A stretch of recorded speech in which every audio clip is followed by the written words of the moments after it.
I'd like to welcome everyone to our conference, Historical Perspectives on God's Order, Man's Order, and the Order of Nature.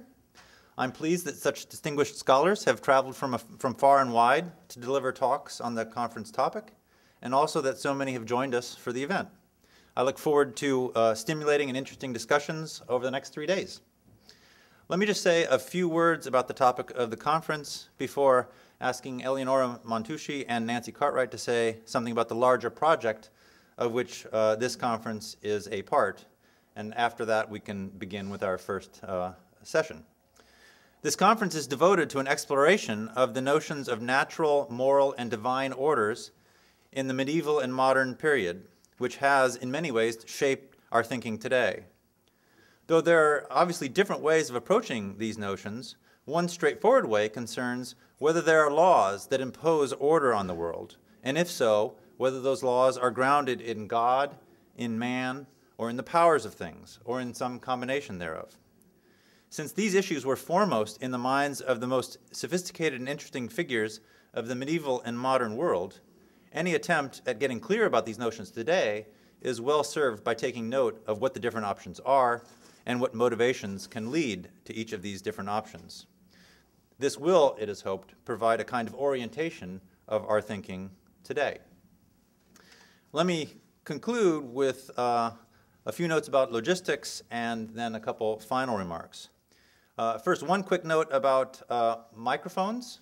There's obviously one in front of me, and then there are 3 out in the room. The speaker's microphone, which I'm talking to here, will be on all the time. The other ones are off during the talks. After the speaker is done talking, and when it's time for the Q&A, then you'll need to turn the mic on so that you can actually be heard. So just a reminder, and maybe our chair can help out with that if people happen to forget. Otherwise, in general, if you have any non-philosophical questions about anything, and I happen not to be available, please feel free to seek out Rebecca Robinson. Rebecca's over there. James Messina is right there. Peter Young, where'd Peter go? There he is. There's Peter. And at some point, Eric Martin, there he is. There's Eric too. Perfect. I'm very grateful to the Templeton Foundation for providing such generous financial support of this conference and our project.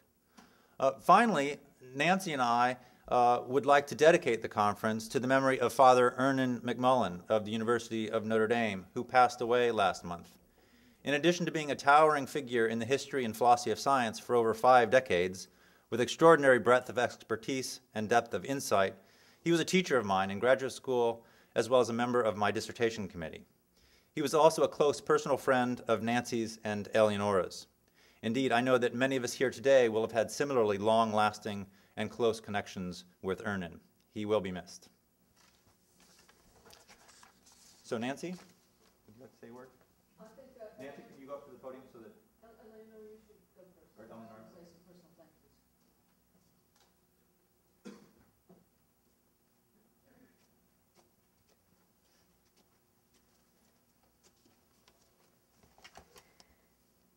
Okay, I'm Eleonora Montuschi. I'm the research coordinator of the Order Project. It's a real pleasure to be here today, and on behalf, I should say, of the British side of the research team, I'd like to thank Eric Watkins for putting this conference together. What makes this conference important and special, I would say, besides a number of very important and illustrious speakers and chairs, is the fact that for the first time, the 2 limbs of the project team actually get together and join forces in discussion. So again, thank you, Eric, for making this possible for us. The Order Project is now well into its 2nd year. It has been very active, both in research and activities on both sides of the Atlantic.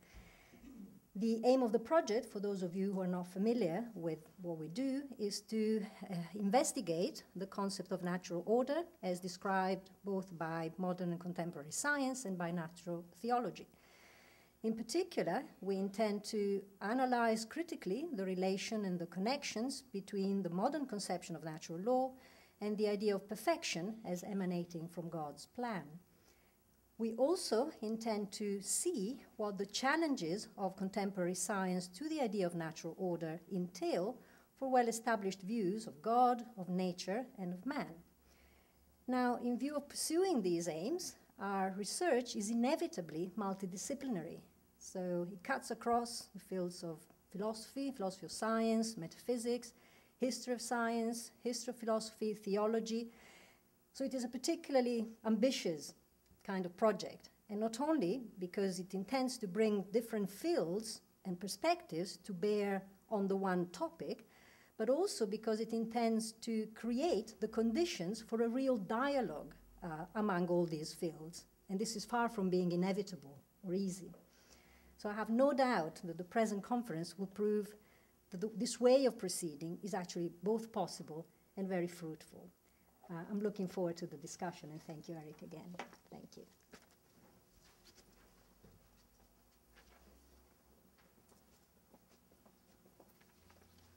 Well, I just wanted to add a personal thank you to everyone here, because this interdisciplinary work on serious problems that arise and really need to be treated in the intersection of our various ways of approaching problems and raising questions and research methods, it's difficult. And these are problems that I, for one, why I said a personal thank you, these are problems about order that I've been excited about and engaged with all my life, and I'm delighted that you all have made a commitment to try and think about them here together in a group. And then just absolutely personally got nothing to do with the intellectual side. I'm also very glad for your sharing with me. And my life has always been a bit bipolar. I have a British passport and an American passport. My daughters are what they say half and half. I've always loved both philosophy and history and philosophy of science, and I began my career by thinking about the very issue of what can we infer about God's properties from the nature of order in the universe.